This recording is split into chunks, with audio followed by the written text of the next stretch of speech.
Ever meet someone and everything seems to be going really good? It just seems like maybe there's something off, and then boom, it hits.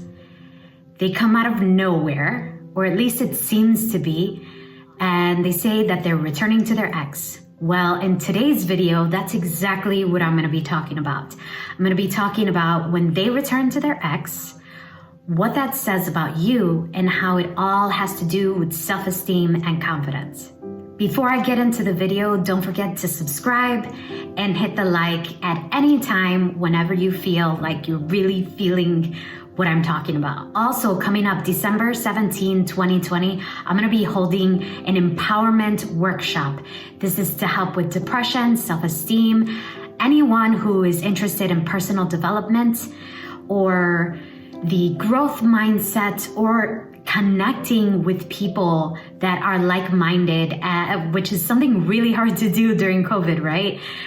There's a link below, smart.bio/lupitavcoaching.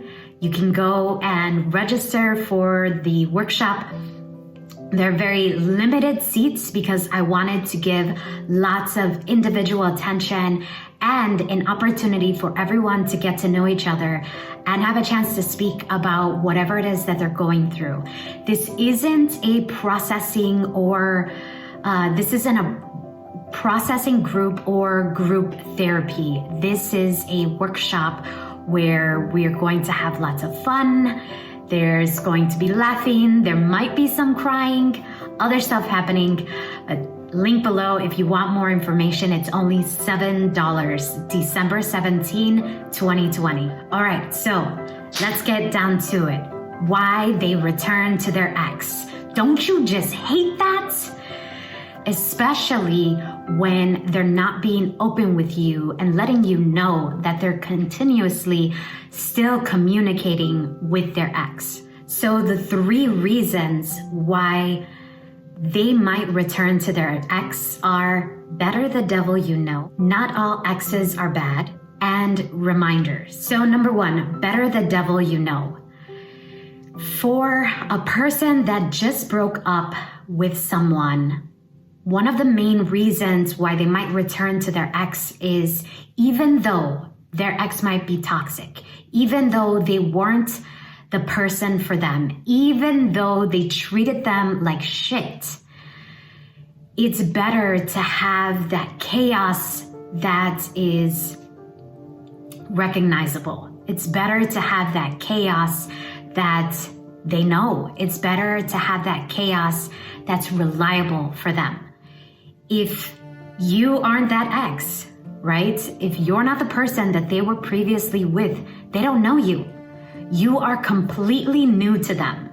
And even if this person wasn't horrible, you're still a new person. That means that they'd rather go back to the person that they were with only because they know them more than you. If you're the new person, that means they don't know you. They don't know what you're capable of.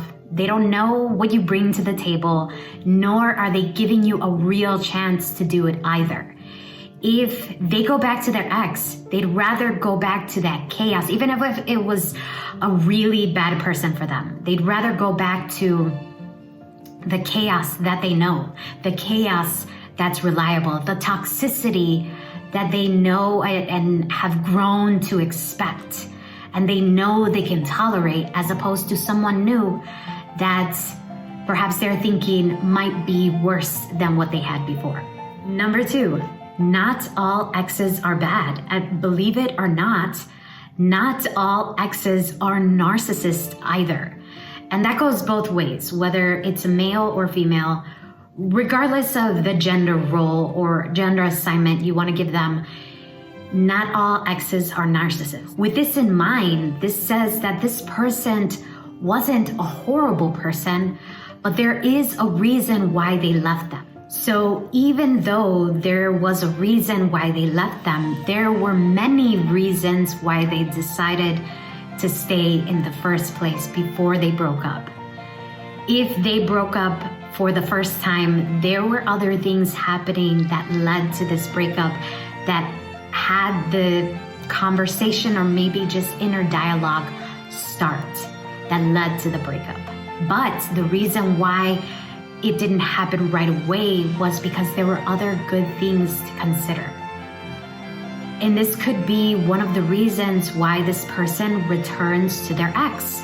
They are thinking, okay, there were bad things, but there were also good things. And I'm really missing that. They're thinking of the good things as opposed to the reason why they left. Number 3, reminders. Sometimes we have to lose something in order to realize what we had. And perhaps that's what happened to this person. They became more grateful for what they had in a previous relationship, or they saw things that were perhaps way more farther on the other extreme that they didn't want to deal with. And so this probably drove them back to the comfort of what they felt with the previous person. Now, what does all of this have to do with you? What does it say about you, right? Does this say that you are that negative or scary thing that they were running away from?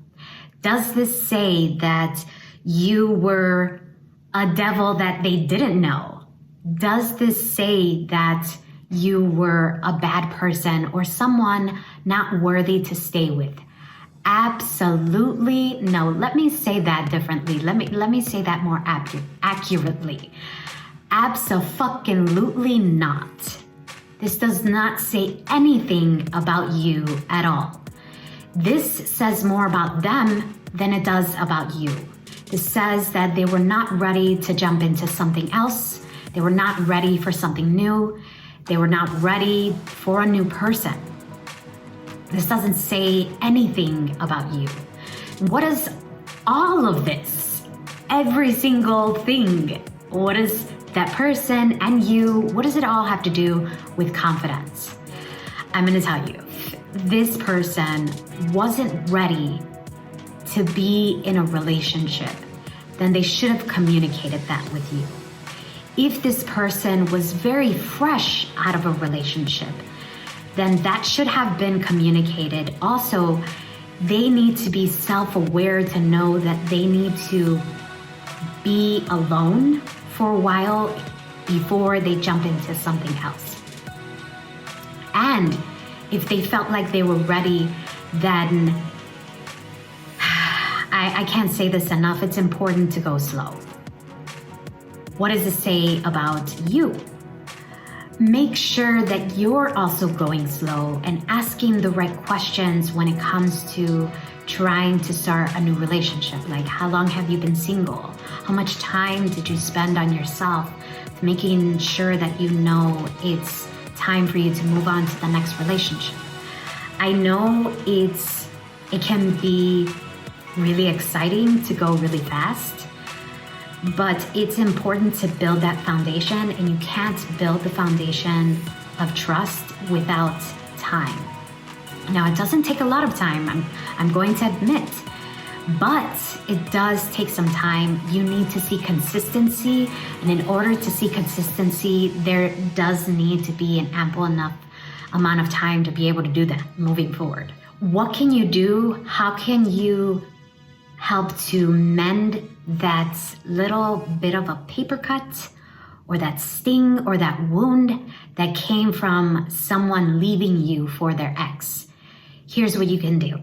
Remember that there is nothing you can do differently in order to keep them. Number 2, if there are things that you can do differently, it's important to come to a place, it's to make yourself a better person, and not because you want to get that person back. It's to help you grow more and attract better partners, and not so that you can blame yourself or it coming from a place of self-loathing or just being over analytical or just being hard on yourself. None of that is so much for tuning in. Please don't forget to hit the like if you enjoyed and any of this information really resonated with you or you felt was helpful. Also, hit the subscribe button if you haven't subscribed already. Feel free to share this video with anyone you feel really need to hear this message. And if you're coming across me for the first time, I'm Lupita V from Lupita V Coaching, licensed psychotherapist, confidence coach, motivational speaker, and DJ. I help people become genuinely confident, overcoming depression, anxiety, fears, and getting to levels of happiness they never thought were possible. If you're interested in my services, hit that link below, smart.bio/LupitaVCoaching, or email me, whatever you'd like. Reach out to me. I would love to get that conversation started with you. And remember, you've always been enough. Thank you. Talk to you soon. Bye-bye.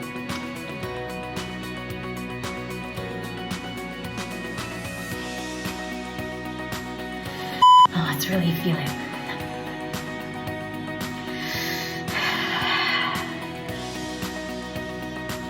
It's itchy. Ah.